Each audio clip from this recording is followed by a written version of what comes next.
I'm not going to say word salad. I'm going to say word hors d'oeuvres.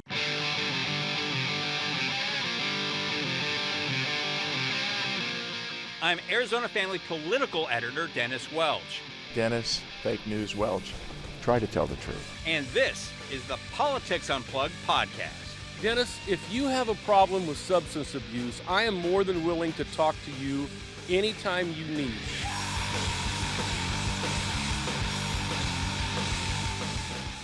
And welcome back to another edition of Politics Unplugged, the podcast. And today I am joined by Republican Dan Scarpinato and Democrat Don Penich. Thank you guys both for being here as we try to figure out what the hell happened this past couple of weeks with these elections. But I want to start with both of you and get your guys' reaction. We finally got a speech from Kari Lake in the U.S. Senate race. It seemed like a concession speech. It had everything in that speech except an actual concession, Dan.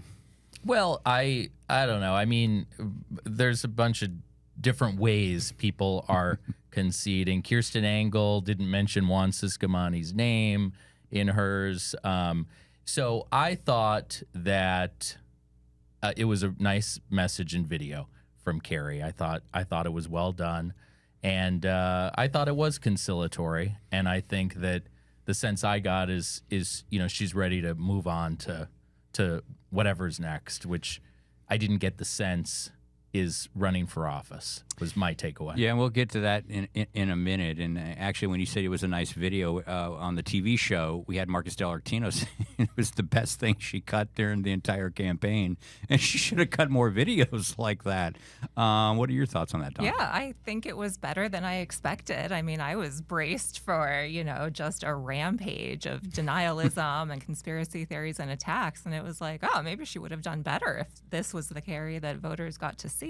But what struck me is that, what concession speech or not, it was an audition tape. Mm-hmm. And it definitely does beg the question of what can she do next, but what is she vying for? And I've heard lots of different theories out there. I don't know, Dan, maybe you're the better one to say what place she has in the Republican.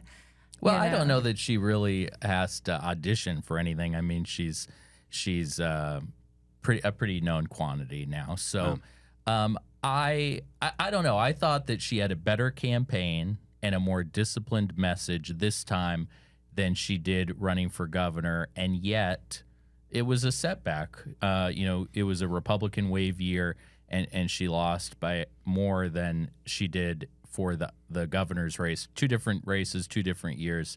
But running for office is difficult.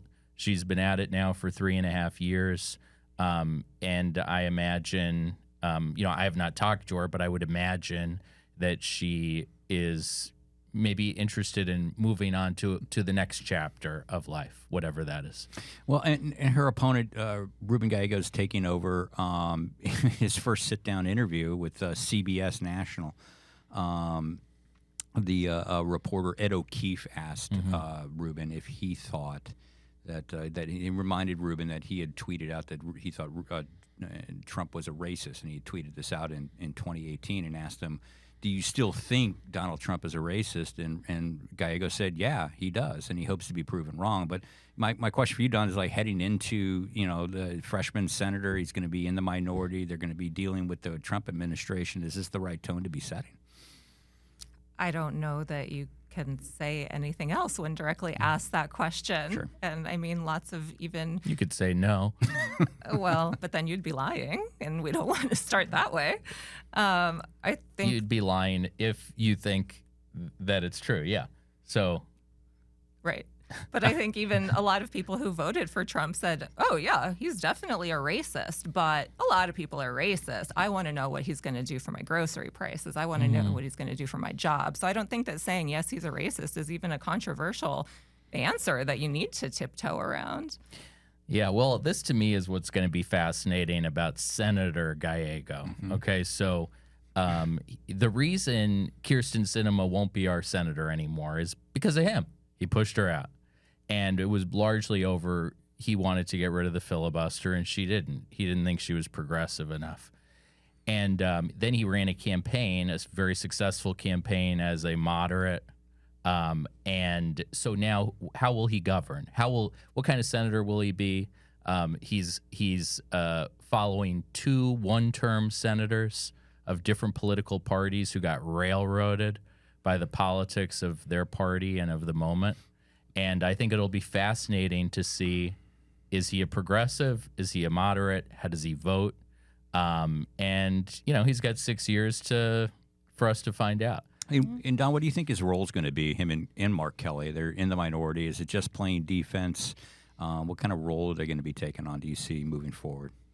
I mean, I think that actually both of them have the ability and the aptitude to work across the aisle in perhaps we would call a cinema-esque kind of ethos, especially on issues where they should be bringing a lot of credibility and sway, such as border issues, immigration issues, military issues, So I think that they're well poised to work across the aisle and make some real difference, even in the minority. And, Rubin has 6 years. Senator Kelly has 4. They have time to figure out their dynamic. And I think both of them want to be smart. I don't see, even in Gallego's case, I don't see anyone trying to charge in there with progressive, flames flying. And before we move on, I just want to get back to real quick. You said that you don't think that Carrie, you don't see her going back into electoral politics. I'd be surprised, at least in the short term. I was going to say, why are you picking that up? It's hard. I mean, running for office is really difficult, especially statewide office. And it's hard on your family. It's hard on yourself, on your health, and, all this stuff. So I think, you reach a burnout, especially if you don't get a win. So I would imagine that she's thinking about, she had a 30-year successful career on television. She made a mark in politics, even though she didn't win. And I imagine there's another chapter for her beyond this. All right, let's move on now to the state level legislature. I mean, Democrats, there was a lot of hopes heading into the year that they'd be able to pick up and control at least of one of the chambers, if not both. It looks like Republicans expanded their majorities down at the legislature. I mean, what are you expecting from this legislature, and what do you expect for them to be sending to Governor Hobbs? Don? Well, I don't know. I'll be interested to hear what kind of feedback I get on this theory that I'm working right now, which is that maybe this slightly larger Republican majority, which for the most part, I think we can look at Arizona compared to the rest of the country and say that actually Arizona is an example of holding the line. I mean, not losing the legislature in the, double digits like many state legislatures did, I think says that Arizonans really didn't ask for a lot of change in the legislative chambers. But with this slightly larger, maybe actually Governor Hobbs and some of these bipartisan issues actually make more progress, because now it's not just one person with the weight of all of that pressure to be the one who breaks away and joins the other party. We've seen in previous sessions with a little bit more padding on that side, that actually when you can buddy up and we're going to be the 2 Republicans who split off, or the 3 or the 4, then actually more can either get stopped or get done. And maybe we'll see that again. And Dan, what do you think is going to be coming out of this legislature now? Because, I mean, they're going to look at the election results and they're going to say voters really want something done on the border. So that seems to me to be a given. But you've also looked at the election results, and Don, slightly familiar with this, with the abortion initiative on there. Overwhelmingly, voters wanted to enshrine and protect access to abortion. Could there be some moves on that to relax some of the restrictions that are still on the books on abortion from this legislature? Well, the first thing I'd say is there's basically 5 swing districts in the legislature, and Republicans won all of them. So I actually think it was quite a spectacular failure by the Democrats when it comes to this election. And I think Arizonans were pretty clear that and in fact, having been involved in some of these campaigns, I'll tell you that the most salient message was that we need a check and a balance on Governor Hobbs. And that was something that resonated with swing voters in particular. And so her entree into being so active in these, bringing Jane Fonda into campaign in Paradise Valley, these were, I think, strategic blunders that that they paid a price for. And because she was so aggressive and because she didn't win, there is some bad blood because the people who she was most aggressive at going after were the people most likely to work with her. And so if I were advising the ninth floor, I would say, it's time for some humility. I would go out, I would meet with those people, I would reach out to them. And whether it's education or childcare or transportation, reach out and figure out what issues you can work on together. She was elected with 13% of Republican voters voting for her and won by 17,000 votes. She needs Republican voters in 2 years' time to vote for her in order to win re-election. Well, I think she's already, within the last few days, already said, I want to work with anyone who But I think wants it needs to be personal. It needs to be a personal touch. Take people out for lunch, and be genuine about reaching across because, you got to set the politics aside if you want to accomplish something. Governing is a lot harder than campaigning. And I think that that's where they really need to focus their attention if they want to succeed. Well, one thing that we know the governor is taking the lessons from the election. She's definitely already focused on immigration. I mean, she mentioned that the other day in her first press event since the election results came out. And she's starting off next week on Monday with an event down in Nogales at the border. What do you think the governor needs to do, if anything, when it starts coming to, immigration, border security? Oh, gosh. It's like a loaded question. I know it's a loaded, because remember, the Secure the Border Act doesn't become law until the Texas law it's based off of clears its way through the courts. Well, and now Senator Peterson is saying it doesn't matter at all because Trump is going to take care of it after all. So that one is just now weird, although there were lots of other things baked into that I think are, separate from the border issue, actually. I don't know. This is and I think that this is why it's such a topic that is such a albatross for so many electeds, for so many policymakers. It's a tough thing to untangle, but showing that that there's a problem and you want to try to work with the right and knowledgeable stakeholders, I think has to be step one. I think a very valid criticism against Democrats, Big D, was that the answer through the campaign cycle was, it's not that bad. We don't want to talk about it. And so just being willing to talk about it and say, yeah, there is a problem here, I think is just the smartest step one.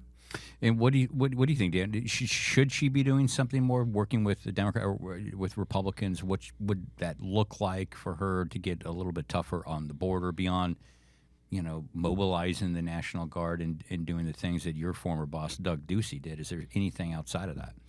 Here's the challenge she's got. So on one hand, I'll just be straight with you. The most salient hits, there were a number of Democratic legislator incumbents who people thought were unbeatable, and they lost. And the most salient hits against them happened to be bills that the governor also vetoed that they voted against. Increased penalties against fentanyl dealers, the Border Security Act, et cetera, et cetera. And so on the one hand, she has now some baggage that is going to be a problem for her, so she needs to do some of these things in order to demonstrate to voters that she is serious about it, because those are all things that are going to come back to haunt her. At the same time, there is real angst that there is a Democratic primary in the making. Mm-hmm. If you listened to that audio clip that was leaked between the governor, the Secretary of State, and the AG, these are not people who like each other. And so, you've got Chris Mays out there saying, not on my watch, we're not going to cooperate with Trump. And you've got Hobbs out there saying, we're going to secure the border. And I think that you couldn't see where some of this could be headed if one of the other statewide electeds pulled the trigger on this. Yeah, and I do want to talk about, God help us, 2026 here in a second, but The campaign It's has already begun. underway. it's already underway. But I do want to talk a little bit about Katie Hobbs, obviously in re-election mode already. What does she need to accomplish to potentially hold off a primary challenge and to set herself up for a re-election victory? Because it seems to me that this is the year that she's going to have to get those accomplishments done, because next year is an election year, and Republicans, I could be wrong, are not going to want to give her any big wins in that election year. So what are you looking for her? What do you think she needs to accomplish to set herself up?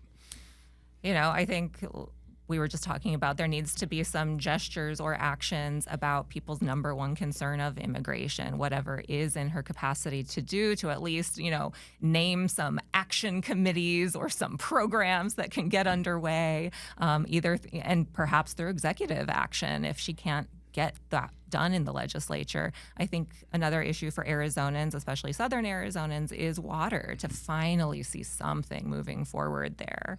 In terms of education, which is something people always care about, it's going to be that same fight over the expenditure limit, the spending limit that schools have to face. But really, again, it's that kitchen table. What do things cost? How's housing looking? Yeah, what does big. my commute look like? How many people have to sleep on the sidewalk when I'm trying to get to work? And how do I feel about that? And those have to be, she has to score some wins in those to be able to point to and say, I got stuff done. I need more time. Yeah, I think housing is really big. I just don't know what can actually be done to Right. help people in the immediate term. Because, there was last year they passed some sort of casita bill. It's just like, oh, go to hell. The casita bill's not going to help with this problem. Well, and seeing solutions in the time frame that we have and seeing measurable action are two different things. It would be totally unreasonable to say we're going to see solutions. We're going to see suddenly, thousands of people getting roofs over their head. But that's what whether it's actions, whether it's programs, whether it's, task forces, something to be able to point to and say, I did this. I created this. Yeah. Look, when we were up there, the top issue was education. It's not anymore. However, it is a definitive issue for people in terms of state politics and understanding who's sane and who's not, I believe. And it's such an easy win. You've got Republicans who want to raise teacher pay, and the gaslighting on this issue by the teachers union has been incredible. The campaign's over, so now, everybody won or lost their races. Do something on it. I mean, Democrats have been talking about this for decades, and now they're in the governor's office, yet they cut education. She cut universities. I mean, do something on it. And it's almost as if the issue is evaporated. It's like everybody was talking about how we're 51st in education. Now we have a Democratic governor. I never hear anybody talk about it. Well, I mean, but context changes, and we've seen over the last few years housing prices just explode and So inflation. do something on that and too. that's Build a more big. houses. I'm just pushing Yeah. back on you on that. I get what you're saying. Like all of a sudden, nobody cares about education. I think they do. I just think Me there's too, other yeah. issues have overtaken some of that, because when you're talking about people seeing their rents increase by 50%. Or 40% of what we've been seeing, that's an immediate threat to their financial security, and that's a big issue to It's them. a big It's also issue. easier to do stuff when there's money in the bank, but when a flat tax and other Well, there were programs from billions. her There were- predecessor have wiped out the bank account, Well, that that's makes not it harder. actually true. And when she came in, there were a multi-billion-dollar surplus. But to me, the teacher pay thing is an easy thing to see eye to eye on. Don mentioned water. I think that's another one where there could be something done. But it's going to take. I actually don't think this is that hard. Mm-hmm. I mean, Republicans want to raise teacher pay, and now suddenly Democrats don't. It's just unbelievable to me. Well, on that, let's pivot hard over to, again, God help us, 2026. Do you feel? I mean, we touched on that. Is Governor Hobbs, is she going to get primaried? I don't think so, no. I don't think that in this moment, with the amount of reckoning and looking ourselves in the mirror that the Democratic Party needs to do, that primary and incumbent is what we want to add into the mix. Yeah. And there are certainly some people who would like that to be the vibe, but no, I do not think that it's going to go that direction. And Dan, it seems like you think that there is a risk for her. And when you talk to some Democrats, it seems like there's a lot of energy with other statewide Democratic officials that isn't the kind of energy with Hobbs. And maybe that's just part of the job, a part of being governor. But when when Chris Mays goes out and opens an investigation into comments from Donald Trump, you hear and see a lot of energy, enthusiasm from rank and file Democrats. You look at Adrian Fontes on election night. Man, it sounded like he was given some. He wasn't even up for a re-election. For election, it sounded like he was given some sort of a electoral speech. Mm-hmm. So where do you peg this?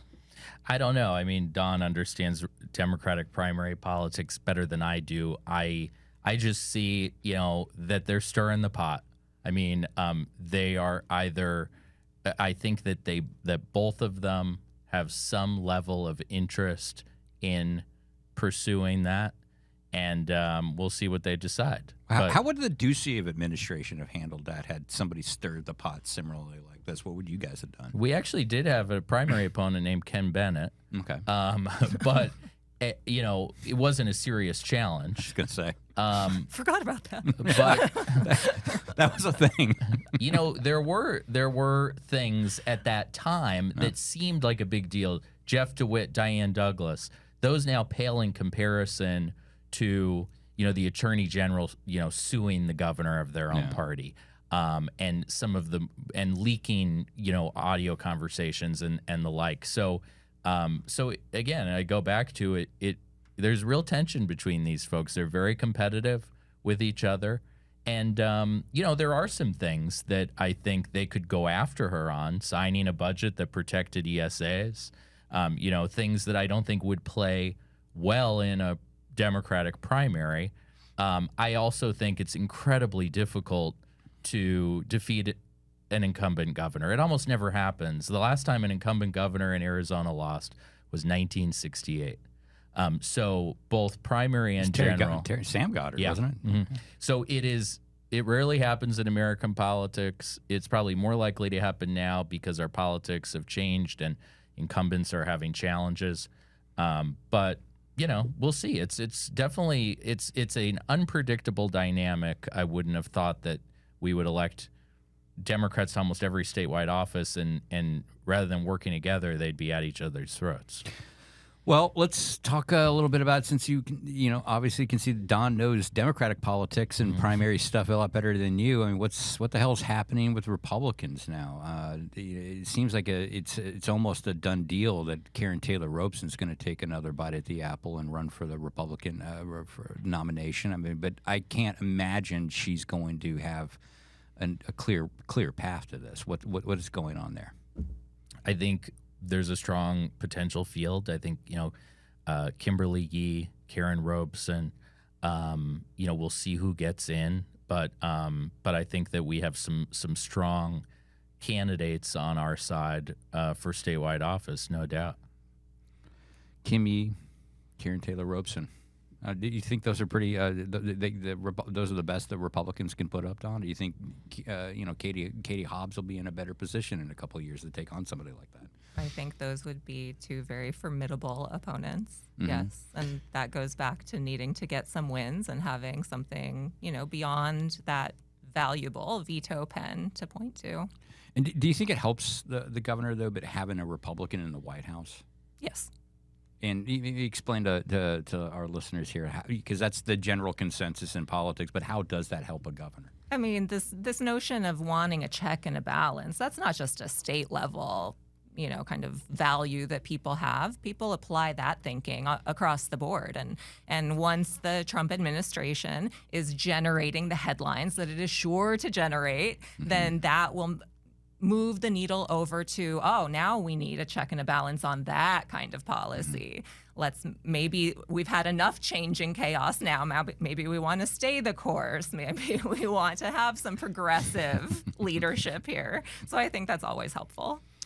All right. Well, I see we're a little over time, so maybe we'll just have to wrap it up there and put a pin on this conversation for now. I'm sure we'll be back talking more as we get closer to the legislature. I want to thank you both here for joining me today. Always a pleasure. You. So we'll see you next time. All right. Alrighty. Thanks.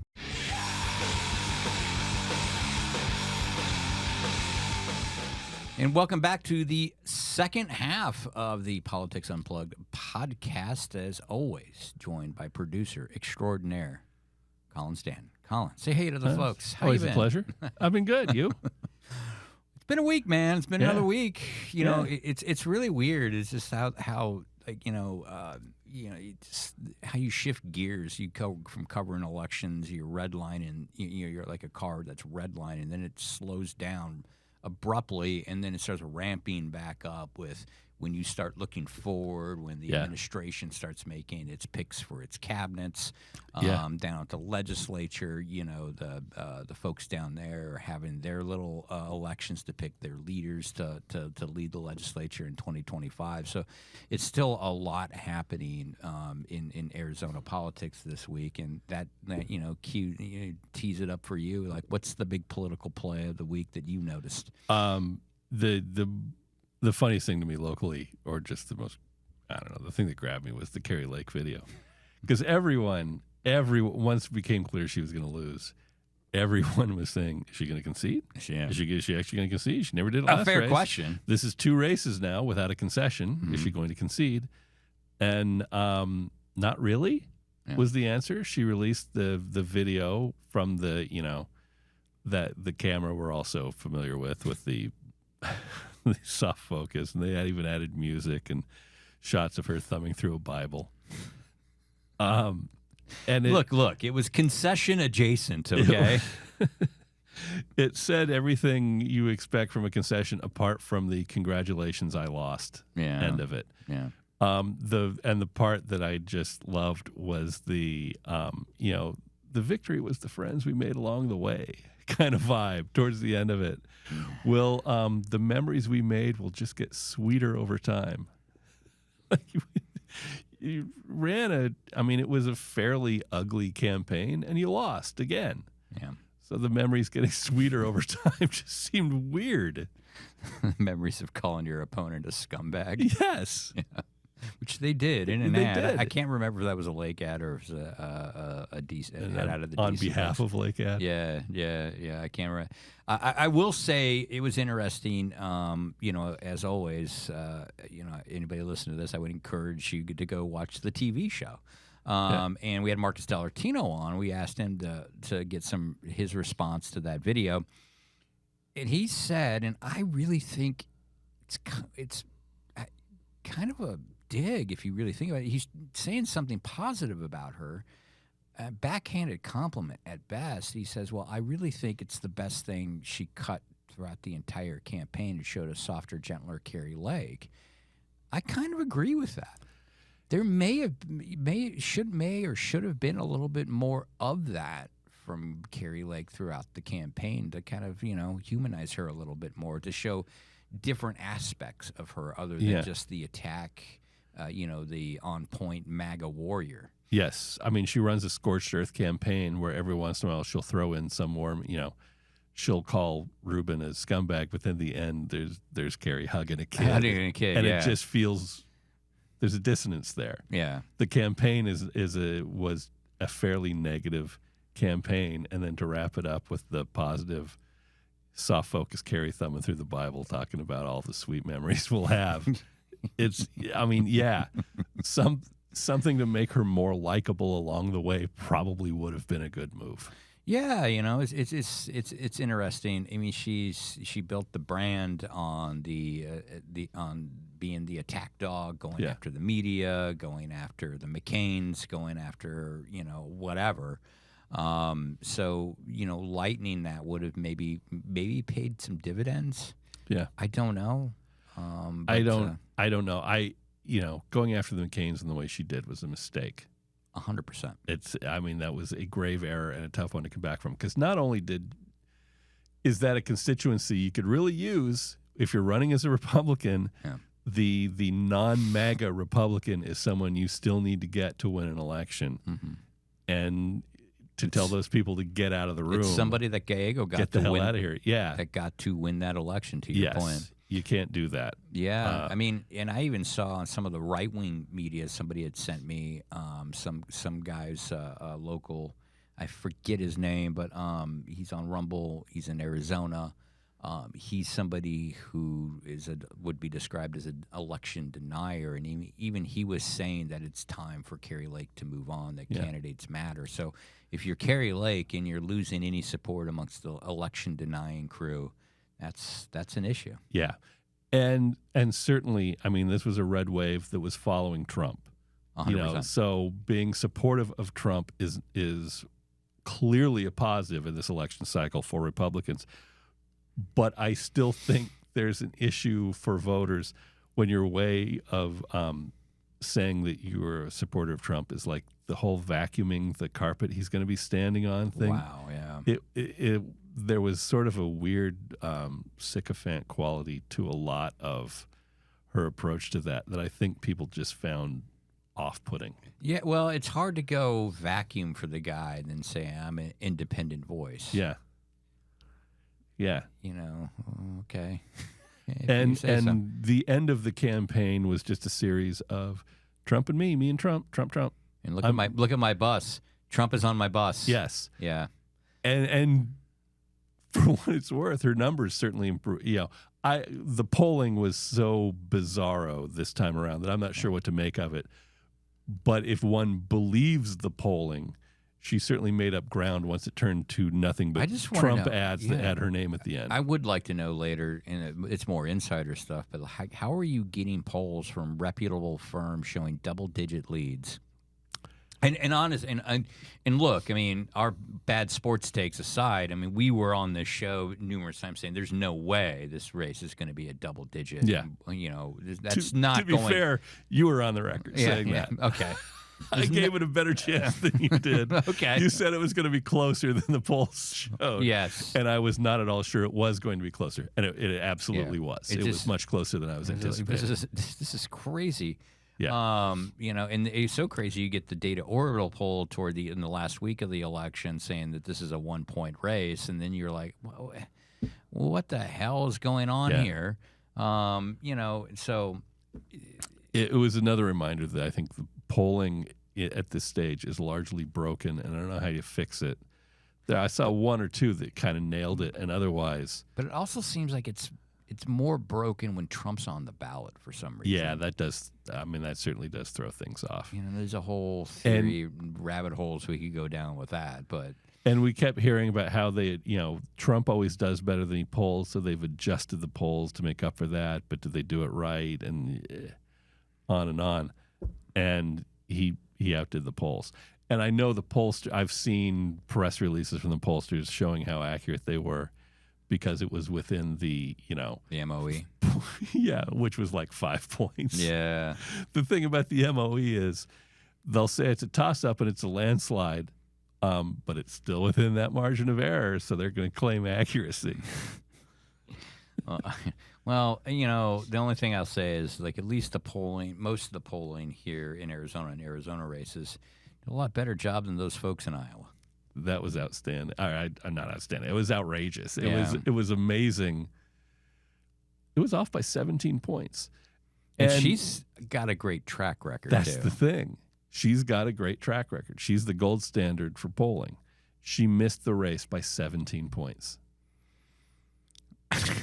I don't. Yeah. And the thing that's aggravating is I know in 4 years we're going to be. Everyone's just going to be covering polls again. It's going to be another horse race. What do the polls show? A bit of election coverage, and the polls don't mean shit. God, and if I can make some sort of lame defense of the media's coverage of all this, because I do it too. I report on the polling and stuff like that. One of the things I hope, if you listen this far, I hope I hope you can maybe take this message moving forward is like, legacy media like us, any media like is suffering from just lack of resources, and these polls, they're news, and we report on them, and yes, we want to do more policy stuff, we want to engage more in that kind of thing. That takes up more time and more resources to go and get all of that. And I think that's maybe something I think folks maybe underappreciate or don't really fully understand is the pressures on the media. I'm not saying that that's, we can't be doing better, because we can. Yeah. But it does. It gets a little harder and harder when you're asked to do more and more with fewer fewer resources. Doing more with less is bullshit. Is a bullshit saying. Yeah, I'm not sure exactly where the answer lies, because I think to be doing our jobs, we need to be doing a much better job on explaining the issues, explaining where people stand on the issues, and we can do an explainer on the economy, or we can do a story on the poll numbers that are just out today that everyone's seeing on CNN and Fox. Yeah. And one's got urgency and one's breaking got urgency and it's new, and the other is actually valuable. Yeah. And I don't think we balance it quite like we should. Yeah. And I don't know. I mean, so much of the race hinged on the economy, and I kept seeing numbers cited that were not true. They were 2 years old or whatever. Yeah. And every economist saying Trump's plans would be far worse for the economy than Harris's plans. And Trump wins in a landslide, and people say it's the economy. And I'm, it's not our position to tell people they voted wrong. Yeah, no. If that's what they, if that's their belief, and that's how they should vote. I also think, I don't know that we ever did much to explain the economic situation and where things stood, because I was constantly seeing things about skyrocketing inflation, and it's not. No, and I agree with that too. And I would have liked to have done some more reporting on the housing situation in Arizona, which I think is really if you've listened to this, and I'll spare anybody another rant, but it's I think at the core of a lot of this, economy issues, right? Because it's inflation. And one of the things I always hate with speaking of polling is like, oh, the economy's number. Well, what about what part of the economy? Yeah, the economy. When it's a lot. The economy. That's a shit ton. Yeah. Yes. And what it is people feeling insecure economically, financially.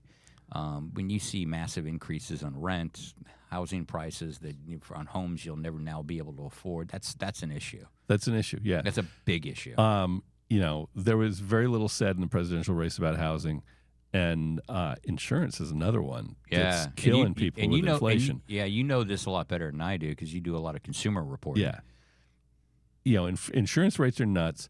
Housing rates are nuts.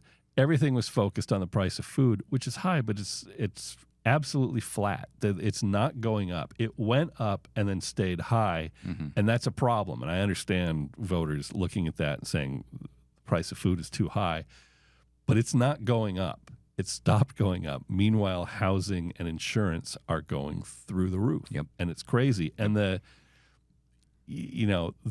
candidates sort of addressed housing. Harris had a plan where if you squinted, maybe it might be helpful, and Trump had a plan that was it was not a plan. And I think as the media, even voters should be putting more pressure on their elected officials to do something substantive about this issue. Yeah, because it has and not go figure it the f out. Yeah. And don't tell me again with the casita bills or something like that that's going to fix a fucking thing, because it's not. Yeah. And it's not. This is a supply demand issue, and a situation where consumers are in an unfair bidding war with fucking hedge funds in many cases. Yes. And us from the media we should be holding elected leaders more accountable for that. We shouldn't be letting them get away with just these high-minded platitudes or these big ideas. No, specifically, what are you going to do about this? Why? How are you going to make it so you and I aren't competing against a hedge fund in the market for a house, And if you and I are competing against a hedge fund, we lose that bidding war every single time.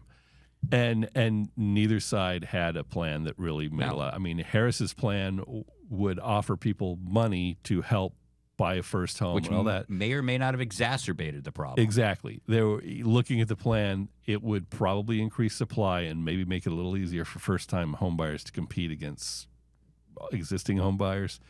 But there was a real possibility there. It seemed that it would drive the price up. Yeah.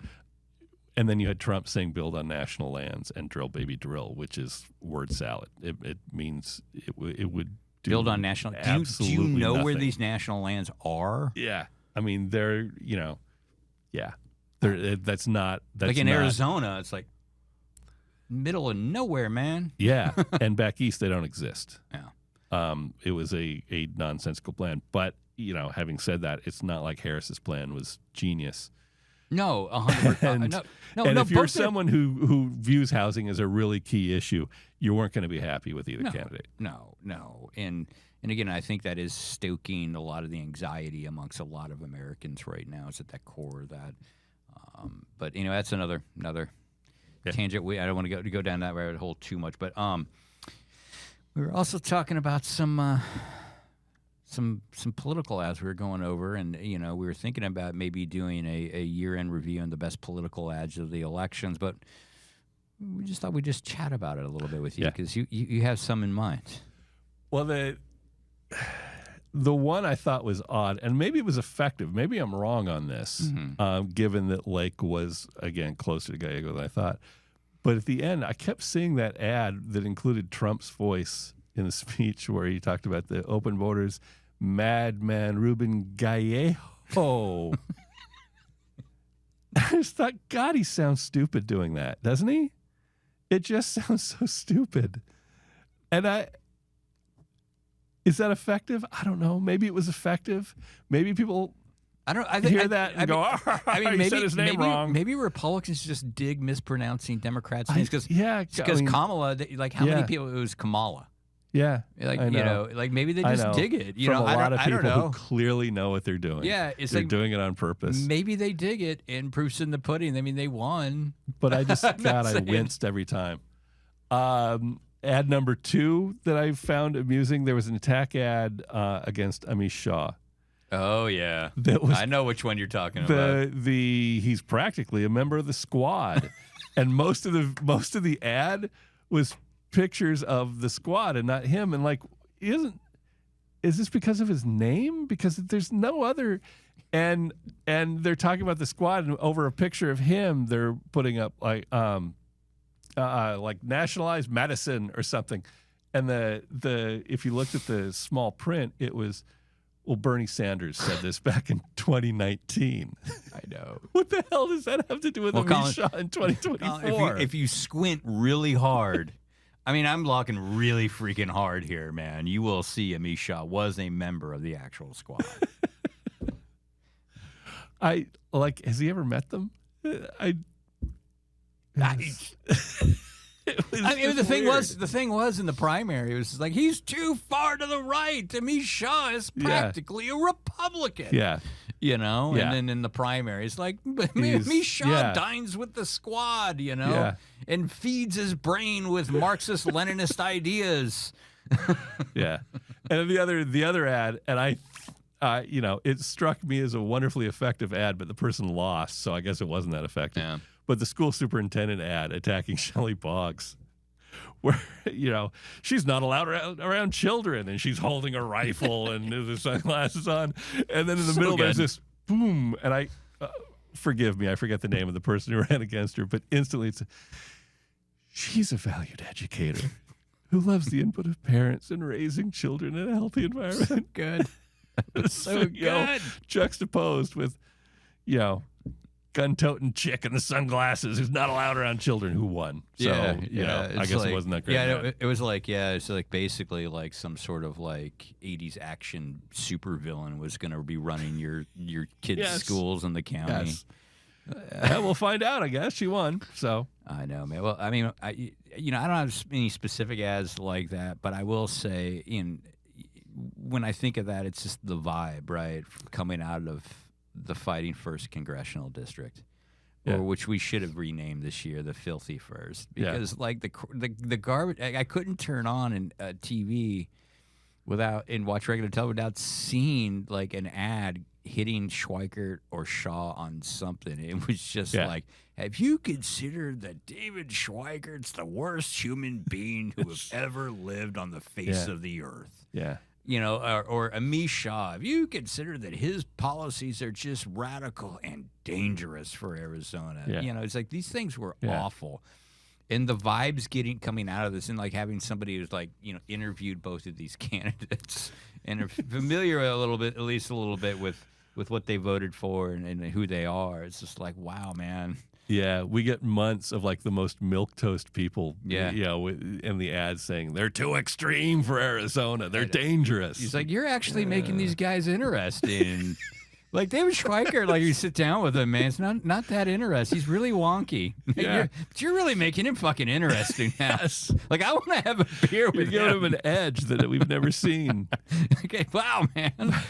I want to hang out with. I want to party with this guy. I mean, dude's got a track record. If he was dangerous and extreme, it probably would have popped up in his, 7 terms? Yeah, I just felt bad for voting in that district because I was like, if you're watching the ads, like, what the fuck do I do? Yeah.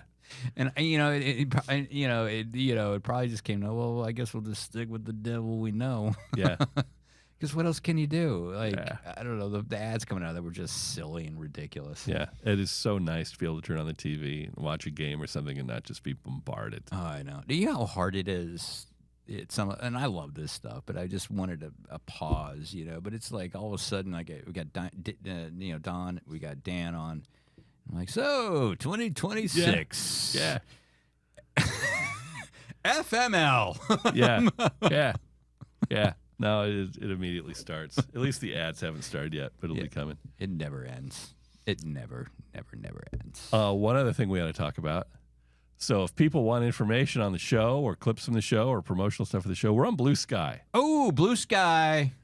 Blue Sky, folks. At one point, we made a really half-assed effort to launch Twitter, a Twitter page for Politics Unplugged, but we both hated Twitter so much that we never actually did anything with it. Yeah, it's so Twitter's just not productive anymore. It's really not. It's just a cesspool. I don't think either one of us has posted anything on Twitter for a while. Yeah. We're on Blue Sky. Go search out Politics Unplugged on Blue Sky. And skeet us. Yeah, skeet us. We're skeeting. We'll be skeeting clips from the show and various Arizona political stuff. Yeah. On the Politics Unplugged handle. Yeah, I'm pretty excited about that. You know, I've made a few posts myself, and there weren't immediately an army of people calling me a dirtbag. Yeah. That's No, it's nice. good. I mean, Yeah. I'm fine with the criticism. Yeah. It's just that when it's all there is. When it's nothing but bots. Yeah, bots attacking you. Yeah, you're just like, what? You know. What is the point? What am I doing? Yeah. You know. And I. Kyle 12345 doesn't like you. Yeah. Yeah. Exactly. And you know, the Elon Musk conversation is a different conversation to have. It's just let's just say like the decisions that have been made over the past few years, Twitter has drastically changed. Yeah. I don't understand. I don't even know if I was to tweet or X something right now, like who would even see it? Yeah. Because And like the people I follow on Twitter, I don't see many of their tweets anymore. I see a bunch of other people like blue checks and whatnot that whatever that is anymore. I see them. Yeah. But I don't see the people I follow. No, it's not worth it. And I mean, I created the Blue Sky account months ago, and it was a ghost town. And in the past week, it's really popped up. I mean, they had 1 million people a day signing up. Yeah. So it doesn't have the reach that Twitter has yet, but my God, it's a much better space. Yeah, it can be a little more productive. I mean, it seems like there's at least a little bit more productive conversations going on there than what's happened to X. Yeah. Again, just the bots. It's terrible. Yeah. And NBA Twitter has moved over to blue sky. So Yeah, that made me happy. And you pointed out something. There was a sports reporter, Mina Kimes, right? Yeah. She's kind of local. She's from the Valley. Yeah, she went to high school in Gilbert. Yeah. Brilliant, mostly NFL person for ESPN. Yeah. She just jumped this week and was saying how refreshing it was to post something and not have the first series of responses be DEI hire. Yeah. I can't imagine female reporters on like the NFL or NBA, what it's like for them on Twitter. Yeah. Yeah. You know. It's just an endless slog of garbage. God. Anyway, any bad sports takes you want to take before we head out of here? No, I'm happy to be, I've been sort of a Cardinals and Kyler skeptic, and I'm quite happy to be very wrong about that so far. Well, yeah, and I'm hoping you continue to be wrong. It's just, it's always been, I have been a fan of Kyler Murray. I've watched the Cardinals since I moved here, which was the same year they moved here. And he's the only Cardinal player that I want to watch him play. Yeah, he's fun. Just to watch. I mean, obviously there was people like Larry Fitzgerald and others that are good. Yeah, I'm fans of them, but how many times did Larry Fitzgerald touch the ball? Yes. Kyler Murray touches the ball every time. It's different having the guy to watch who's actually exciting to watch. Larry Fitzgerald was really, really good. Yeah. And would make a terrific catch here and there. Yeah. But it's not the same as watching the quarterback who can do the stuff Kyler does. Yeah. I have a just general distrust of the little quarterback.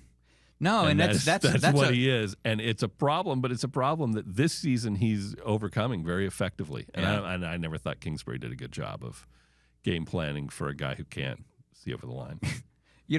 It's just messed up, man.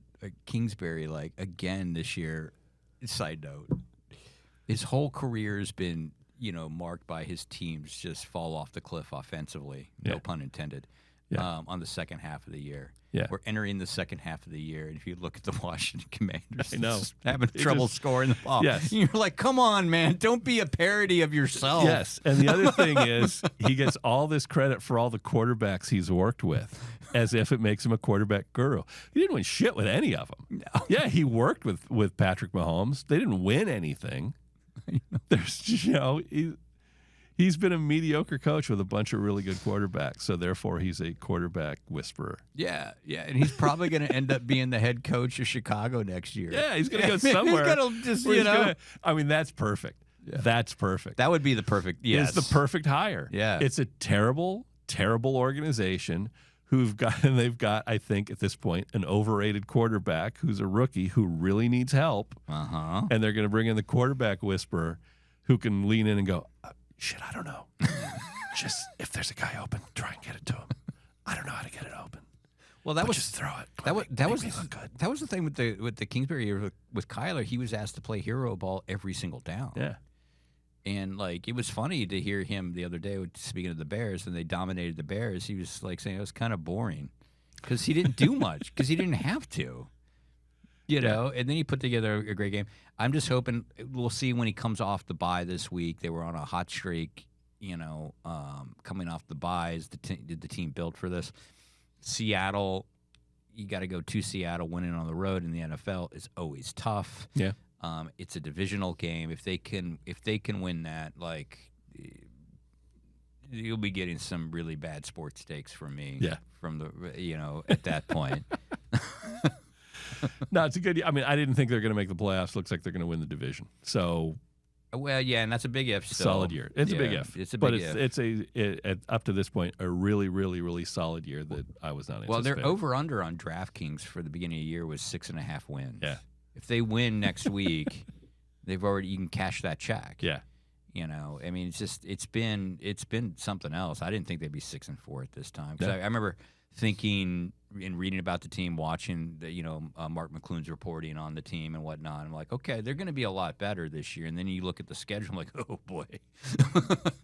You know, because they're playing the Bills, all these great teams, these playoff teams. Yeah. You know, but the only top echelon team they weren't playing was the Chiefs. Thank God. Yeah. You know, so I'm pretty stoked on those guys, and I'm almost bummed out that they're on a bye week this week because you know, whatever. Yeah. And Oregon's on a bye week this week, so I don't even get that. I will say though, I feel like you are on the money with Caleb Williams coming out of college because you were not as bullish on him. No. And because you saw a lot more of him. Yes. And you were like, I don't know, man. I mean, he was the consensus #1 pick. Everyone, people acted like he was this generational talent. And I mean, there's a case to be made where he was like no better than the 4th or 5th best quarterback in the Pac-12 last year. No. Bo Nix was better. Michael Penix was better. Cam Ward might win the Heisman this year. He was at Washington State last year. Yeah. He plays about 2 games a year, but Cam Rising at Utah was terrific. And Caleb Williams was not that good last year. And, Michael Penix, I don't know what he's done this year. He may end up having a good career because he's sitting. Yeah, could be. And it could be one of those things. And Bo Nix is doing really well with the Broncos. He is. Yeah. No, it was a good year, and Caleb Williams was not by any stretch the best quarterback in the Pac-12 last year. No. And yeah, he's struggling. And he's one of those guys where you see the film and you think, God, look at all the stuff he can do. And every once in a while. Yeah, it's the down-to-down stuff. Yeah. Again, that Kyler Murray wasn't doing until recently. Yeah. But it's Caleb Williams got that issue. His highlights are out of this world. Yeah. But it was like you remember like the 90s, with all the highlights in the NBA. They'd show all these the next Jordans, right? And they'd show all these crazy dunks they would do in game. Harold Miner. Yeah. Baby Jordan. Yeah. But then they couldn't hit a 10-foot jump shot to save their life. No. I'm one of those few people who actually watches the Trailblazers play. So I watched Dame Lillard for years, and good Lord. I mean, and Dame Lillard is a terrific player. I'm not going to suggest otherwise. But when there was this feeding frenzy to get him because he wanted to be traded, I thought, oh man, there are a hell of a lot of you who have watched Dame Lillard on SportsCenter but haven't seen how many of those half-court shots barely hit the backboard. And now he's with the Bucks. He ain't no Steph Curry. Bucks are very good. He ain't no Steph Curry. He's not. Yeah. No. All right, man. Well, I think we should get out of here. Yeah.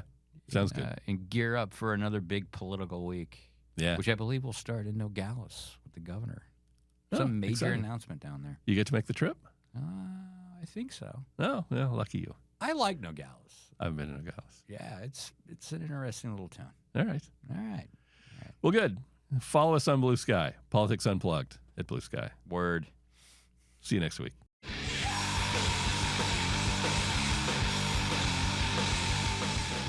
Thanks for listening. You can subscribe on YouTube, Spotify, Apple, the Google Store, or anywhere else you get your podcasts. See you next time.